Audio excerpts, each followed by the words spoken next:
My dear student, welcome to our YouTube channel AMD academy. आज हम कक्षा 12 की भौतिक विज्ञान का अध्ययन करेंगे, जिसके पहले पार्ट का नाम था वैद्युत आवेश तथा क्षेत्र। आज इस वीडियो में हम वैद्युत द्विध्रुव आघूर्ण तथा अच्छी स्थिति में वैद्युत क्षेत्र की तीव्रता का अध्ययन करेंगे। तो आइए हम इसे स्टार्ट करते हैं। हमारी पहली हेडिंग होगी वैद्युत द्विध्रुव। इसे इंग्लिश में क्या कहते हैं? तो हम लिख सकते हैं इलेक्ट्रिक डाइपोल। यह क्या होता है? तो सर्वप्रथम इसे समझते हैं, इसे हम क्या कहते हैं। तो वैद्युत द्विध्रुव मतलब दो ध्रुव होंगे क्या किसी वैद्युत क्षेत्र में। हम कह सकते हैं, मान लीजिए कोई दो आवेश जो परिमाण में तो समान है परंतु प्रकृति में भिन्न है। मतलब हम कहते हैं कि एक प्लस में होगा दूसरा माइनस में होगा। यदि ये दोनों आवेश एक दूसरे से अल्प दूरी पर स्थित है, मतलब ये दोनों अल्प दूरी पर स्थित होंगे, तो इसे हम वैद्युत द्विध्रुव कहते हैं। सपोज कीजिए हमारे पास एक प्लस क्यू आवेश है और एक माइनस क्यू आवेश है। कुछ इस प्रकार से दो बिंदु आवेश है, एक प्लस क्यू एक माइनस क्यू। ये एक दूसरे से अल्प दूरी मतलब हम कहते हैं 2l दूरी पर स्थित हैं एक दूसरे से। तो इस युग्म को हम क्या कहते हैं? वैद्युत द्विध्रुव। मतलब परिभाषा हम क्या लिखेंगे? यदि परिमाण में समान तथा प्रकृति में भिन्न हो, आवेशित दो कणों जो एक दूसरे से अल्प दूरी पर स्थित हो, उसे हम वैद्युत द्विध्रुव कहते हैं। परिमाण में समान परंतु प्रकृति में क्या हो? भिन्न दो आवेशित कण जो एक दूसरे से अल्प दूरी पर स्थित हो या ये अल्प दूरी पर स्थित हो, तो इसे हम वैद्युत द्विध्रुव कहते हैं। इसके बाद हम क्या समझेंगे? वैद्युत द्विध्रुव आघूर्ण क्या होता है। मतलब इसी में हम बगल में लिख देते हैं वैद्युत द्विध्रुव आघूर्ण क्या होता है।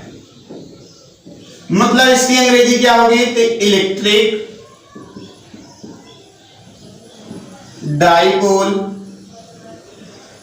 मोमेंट। वैद्युत द्विध्रुव आघूर्ण को हम कैसे डिफाइंड करें? सपोज कीजिए मान लीजिए हम वैद्युत द्विध्रुव आघूर्ण को P से दर्शाते हैं। किससे दर्शाते हैं? P से। तो क्या होगा? तो इन दोनों में से कोई एक आवेश ले लीजिए तथा इनके बीच की दूरी ले लीजिए। आवेश के बीच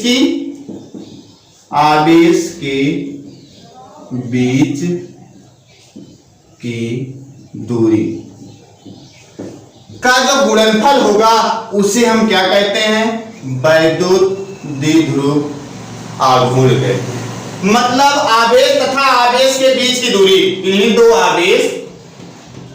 आवेश कोई भी ले लीजिए आप, चाहे प्लस क्यू चाहे माइनस क्यू, आवेश तथा आवेश के बीच की दूरी का जो गुणनफल होता है उसे हम वैद्युत द्विध्रुव आघूर्ण कहते हैं। मतलब इस चित्र की सहायता से इसमें देखेंगे तो क्या होगा? हम मान लीजिए आवेश लिए Q तथा इनके बीच की दूरी क्या होगी? इनके बीच की दूरी दिया गया है 2l, अर्थात हम क्या कह सकते हैं? 2ql। या क्या हो जाएगा आपका? वैद्युत द्विध्रुव आघूर्ण। तो हमने जाना वैद्युत द्विध्रुव क्या होता है, वैद्युत द्विध्रुव आघूर्ण क्या होता है। यदि वैद्युत द्विध्रुव के कारण वैद्युत क्षेत्र की तीव्रता का हम अध्ययन करें तो किस प्रकार से वह होगा। तो आइए अब समझते हैं। अगली हमारी हेडिंग होगी वैद्युत द्विध्रुव के कारण वैद्युत क्षेत्र की तीव्रता। तो हेडिंग हम डालेंगे वैद्युत द्विध्रुव के कारण वैद्युत क्षेत्र की तीव्रता। ठीक, हमें वैद्युत द्विध्रुव के कारण वैद्युत क्षेत्र की तीव्रता का अध्ययन करना है। तो हम किस प्रकार से कर सकते हैं? तो यह दो प्रकार से हो सकता है। एक तो हम कहते हैं अच्छी स्थिति में, एक निरक्षी स्थिति में। अच्छी स्थिति में दूसरा क्या कह सकते हैं, निरक्षीय स्थिति में। अब अक्षीय स्थिति में आज हम पढ़ेंगे, अक्षीय स्थिति में वैद्युत क्षेत्र की तीव्रता की गणना हम कैसे करें। तो हमारी पहली हेडिंग होगी अक्षीय स्थिति में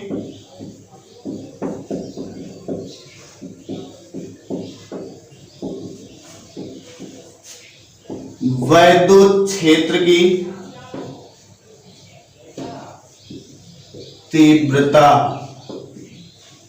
ठीक, सपोज कीजिए हमारे पास आवेश है कुछ इस प्रकार से, एक प्लस क्यू आवेश है, एक माइनस क्यू आवेश है। अब अक्षीय स्थिति क्या होती है? अक्षीय स्थिति का मतलब है जहां पर दो आवेश रखा जाए उसे एक रेखा द्वारा मिला दीजिए दोनों आवेश को। कुछ इस प्रकार से हम इसे मिला सकते हैं, कुछ इस प्रकार। तो ये हमारी क्या होगी अक्षीय स्थिति में। मान लीजिए अक्षीय स्थिति में किसी बिंदु पर वैद्युत क्षेत्र की तीव्रता की गणना करनी है। ये हमारा मान लीजिए पॉइंट क्या है P, जहां पर हमें वैद्युत क्षेत्र की तीव्रता का अध्ययन करना है। तो हम किस प्रकार करेंगे, सपोज करें इनके बीच की दूरी कितनी है 2L। इन दोनों का जो मध्य बिंदु है इसका सेंटर मान लीजिए O है। जब इसका सेंटर O है तो यहां से यहां तक की दूरी क्या होगी L, और यहां से यहां तक की दूरी क्या होगी L। कुछ इस प्रकार से माना O से P तक की दूरी R है, कुछ इस प्रकार से। मतलब हमने क्या क्या माना है, मान लीजिए माना दो आवेश Q और माइनस Q हैं जिनके बीच की दूरी 2L है। आवेश का मध्य बिंदु, दोनों आवेश का मध्य बिंदु O है, प्लस Q से O तक की दूरी L है तथा O से माइनस Q तक की दूरी L है। मध्य बिंदु O से P तक की दूरी R है। P बिंदु पर वैद्युत क्षेत्र की तीव्रता की गणना करनी है। तो आइए हम P बिंदु पर वैद्युत क्षेत्र की तीव्रता की गणना हम करते हैं। कैसे करेंगे, सर्वप्रथम दो नोट पॉइंट आप लिख सकते हैं। क्या, यदि हमारे पास धन आवेश है तो क्या होगा, वैद्युत क्षेत्र की दिशा क्या होगी। धन आवेश होता है तो वैद्युत क्षेत्र की दिशा उससे दूर होती है, मतलब कुछ इस प्रकार से। यदि आपके पास ऋण आवेश है तो वैद्युत क्षेत्र की दिशा क्या होती है, उस ऋण आवेश की तरफ होती है। इसमें क्या होता है, धन आवेश से दूर होती है, इसमें क्या होता है, वैद्युत क्षेत्र की दिशा ऋण आवेश की ओर होती है। या हमें पहला पॉइंट हो गया, दूसरा पॉइंट और तीसरा पॉइंट। तीसरा पॉइंट हम क्या कह सकते हैं, यदि मान लीजिए आपके पास एक प्लस आवेश है या माइनस आवेश है और किसी बिंदु पर वैद्युत क्षेत्र की तीव्रता का हमें गणना करना है मान लीजिए P पर, तो क्या हो सकता है, तो वैद्युत क्षेत्र की तीव्रता E बराबर 1/4 पाई एप्सिलॉन नॉट क्या होगा, आवेश जितना हो बटे इनके बीच की जितनी दूरी हो, जो R दूरी पर होंगे। तो कुछ इस प्रकार से इनका क्या हो जाएगा फार्मूला। इस प्रकार हम क्या कर सकते हैं, एक आवेश तथा इनके बीच की दूरी R रहेगी तो P बिंदु पर वैद्युत क्षेत्र की तीव्रता क्या गणना हम कर सकते हैं। लेकिन यहां समझें, यदि ये हमारा आवेश माइनस Q है और ये पॉइंट हमारा P है तो वैद्युत क्षेत्र की दिशा क्या होगी, इस माइनस की कारण, इस माइनस Q के कारण वैद्युत क्षेत्र की दिशा क्या होगी, तो हम कहेंगे क्या होगा, माइनस के कारण वैद्युत क्षेत्र की दिशा इसी की ओर होगी। लेकिन इस प्लस Q के कारण बिंदु P पर वैद्युत क्षेत्र की तीव्रता का हमें गणना करना है, तो इसकी दिशा क्या होगी, तो प्लस Q से दूर होगी, अर्थात इसकी दिशा क्या हो जाएगी, कुछ इस प्रकार। यहां तक तो हम समझ गए। दिशा कैसे निकालेंगे, तो माइनस Q के तरफ अथवा प्लस Q के दूर। अब P बिंदु पर हमें वैद्युत क्षेत्र की तीव्रता निकालनी है, तो एक बार हम प्लस Q के कारण निकालेंगे, एक बार माइनस Q के कारण निकालेंगे। तो प्लस Q के कारण वैद्युत क्षेत्र की तीव्रता क्या होगी, यहां से लिखेंगे प्लस Q के कारण वैद्युत क्षेत्र की तीव्रता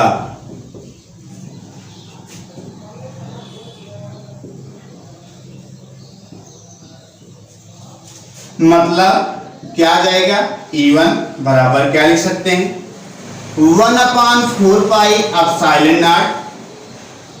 आवेश कितना है Q, इनके बीच की दूरी क्या होगी, तो दूरी हमें यहां से निकालना है, आवेश तथा P बिंदु के बीच की दूरी। तो क्या हो सकता है, ये दूरी तो R है यहां तक और ये दूरी L है, मतलब हम लिख सकते हैं R प्लस L का होल स्क्वायर। कुछ इस प्रकार से हमारा रिजल्ट आ जाएगा। इसे हम बना देंगे समीकरण फर्स्ट। इसी प्रकार हम निकाल सकते हैं माइनस Q के कारण वैद्युत क्षेत्र की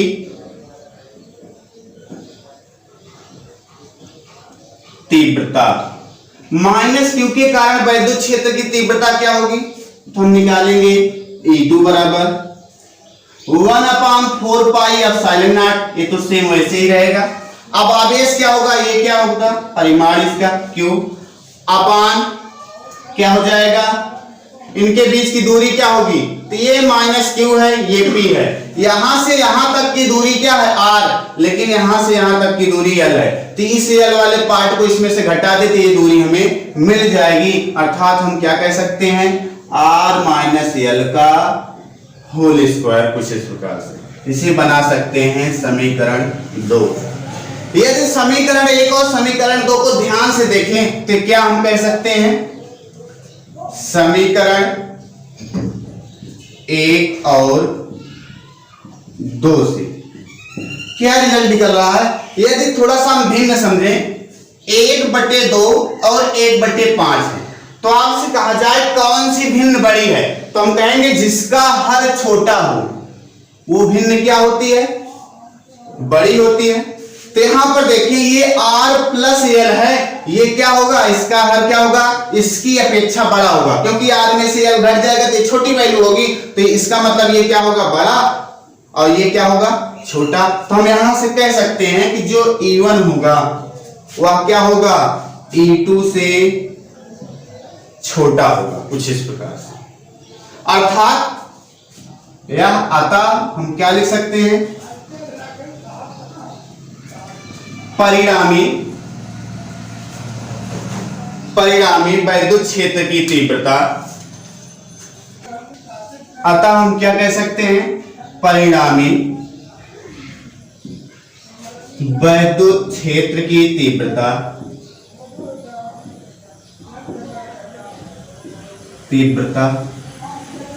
क्या होगी, तो E बराबर हम लिख सकते हैं E2 माइनस E1। क्यों, क्योंकि ये बड़ा है, बड़े में से छोटा घटाएंगे तो क्या हो जाएगा, परिणामी वैद्युत क्षेत्र की तीव्रता हो जाएगी।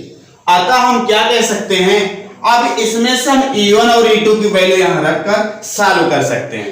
तो आइए थोड़ा सा इसे रफ करते हैं।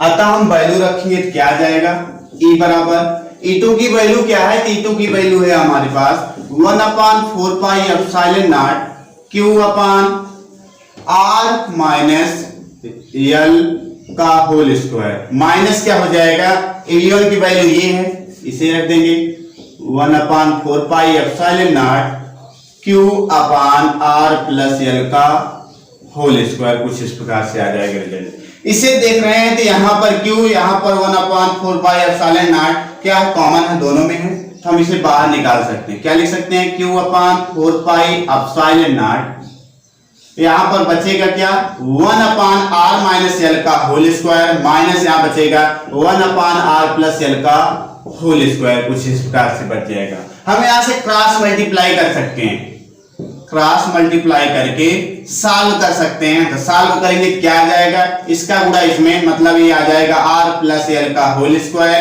और इसका गुणा इसमें करेंगे क्या आ जाएगा, R माइनस L का होल स्क्वायर अपान हो जाएगा R माइनस L का whole square, R plus L का होल स्क्वायर। कुछ इस प्रकार से आ जाएगा। इसे हम तोड़ सकते हैं, थोड़ा सा समझें। ये R माइनस L का स्क्वायर और R प्लस L का स्क्वायर करेंगे तो क्या आएगा, तो हम लिख सकते हैं R माइनस L का स्क्वायर है तो R minus L, R minus L। इसी प्रकार R प्लस L का होल स्क्वायर है तो हम क्या लिख सकते हैं, R प्लस L और आर प्लस एल, और इसे सॉल्व करें तो इन दोनों को साथ में ले तो R square minus L square, और इन दोनों को साथ में ले तो क्या आ जाएगा R square minus L square. इसका मतलब हम इसे लिख सकते हैं ये भी वन ये वन गुणा में घाते जुड़ती हैं तो क्या लिख सकते हैं R square minus L square का होल स्क्वायर। तो यहां पर हम डायरेक्ट लिख देंगे क्या, सिर्फ कर दें, क्या आ जाएगा Q upon 4 pi epsilon naught, इसे तोड़ेंगे तो R square plus L square plus 2RL। क्यों? क्योंकि a प्लस बी का होल स्क्वायर का फार्मूला लग जाएगा, यहां पर आ जाएगा आर स्क्वायर, क्या हो जाएगा माइनस से गुणा करेंगे तो माइनस एल स्क्वायर, माइनस से गुणा करेंगे माइनस माइनस प्लस 2RL हो जाएगा। अपान पूरे का क्या हो जाएगा, इसे हम सॉल्व किए अभी क्या आया R square minus L square का होल स्क्वायर, कुछ इस प्रकार से आया। ठीक, तो यहां तक तो हमने किया। ये देखेंगे तो R square cancel, L square cancel, 2RL ये 2RL जुड़ेगा, कितना आ जाएगा तो हम लिख सकते हैं 4RL upon R square minus L square, कुछ इस प्रकार से। ठीक, तो हम यहां से क्या कह सकते हैं, और यहां पर क्या था स्क्वायर, अब इसे क्या होगा तो हम कह सकते हैं, इसे थोड़ा सा लाइन से दर्शा दें। E बराबर क्या होता है, दिया गया 1/4 पाई एप्सिलॉन नॉट, ये क्या लिखा गया है 4RL इंटू हम लिख दें Q upon R square minus L square का होल स्क्वायर। इतना हम कर सकते हैं ना। इसके आगे का हम स्टेप देखें तो 1/4 पाई एप्सिलॉन नॉट, इसको हम तोड़ दें, किसमें तोड़ें तो कुछ इस प्रकार से लिख सकते हैं 2R इंटू 2QL लिख सकते हैं ना, क्योंकि 2 दूना 4 और RQL हो जाएगा। नीचे क्या लिखा है R square minus L square का होल स्क्वायर। लेकिन इसके पहले वीडियो में हमने पढ़ा था कि वैद्युत द्विध्रुव आघूर्ण जो होता है कोई आवेश तथा उनके बीच की दूरी, तो उनके बीच की दूरी क्या होती थी, कैसे, ये मान लीजिए आपका वैद्युत द्विध्रुव है, ये क्या है प्लस Q, ये माइनस Q, और इनके बीच की दूरी क्या है 2L है। तो वैद्युत द्विध्रुव आघूर्ण होता था आवेश तथा इनके बीच की दूरी का गुणनफल, मतलब गुणा करेंगे क्या आ जाएगा 2QL। इसका मतलब क्या है कि 2QL बराबर क्या होता है P, तो यहां देखिए 2QL बराबर क्या रख सकते हैं P रख सकते हैं, अर्थात क्या आ जाएगा इसके स्थान पर P हो जाएगा और ये 2R वैसे ही रह जाएगा। तो यहां पर पहले रीजन दे दें, क्या P बराबर होता है 2QL, अर्थात क्या कह सकते हैं E बराबर हो जाएगा 1/4 पाई एप्सिलॉन नॉट। इसकी वैल्यू तो आपने जान गए कितना P, और यहां पर कितना है 2R अपान क्या लिखा है R square minus L square का होल स्क्वायर। इसके बाद हम क्या कह सकते हैं, क्योंकि R का जो मान होता है L की तुलना में बहुत बड़ा है, या R is more greater than L, कुछ इस प्रकार से, मतलब L का मान देखा जाए और R का मान देखा जाए तो R का मान बहुत बड़ा है L की तुलना में। तो जब R का स्क्वायर करेंगे तो L की तुलना में क्या होगा, एक नगण्य होगा, इसीलिए L का मान हम यहाँ पर क्या रख देंगे 0। तब क्या होगा E बराबर 1/4 पाई एप्सिलॉन नॉट, ये हो जाएगा 2RP अपान, यहाँ R का स्क्वायर कितना R की घात 4, क्योंकि ये वैल्यू तो 0 है तो बचेगा R का स्क्वायर करेंगे R की घात 4, ये दोनों कैंसिल होकर आएगा क्या उत्तर हमारा E बराबर 1/4 पाई एप्सिलॉन नॉट, ये आ जाएगा 2P अपान R क्यूब। यह हमारा क्या हो जाएगा अच्छी स्थिति में वैद्युत क्षेत्र की तीव्रता का फार्मूला। इसी को हम सदिश रूप में लिखें, किसमें लिखें सदिश रूप में, तो क्या हो जाएगा E वेक्टर इक्वल क्या, E vector equal 1/4 pi epsilon not, और यहाँ पर क्या है 2P वेक्टर हो जाएगा अपान R क्यूब। ये हो जाएगा हमारा सदिश रूप में फार्मूला किसका, वैद्युत क्षेत्र की तीव्रता का। यदि आपको वीडियो अच्छा लगे तो लाइक कीजिए, चैनल को सब्सक्राइब कीजिए। Thanks for watching this video.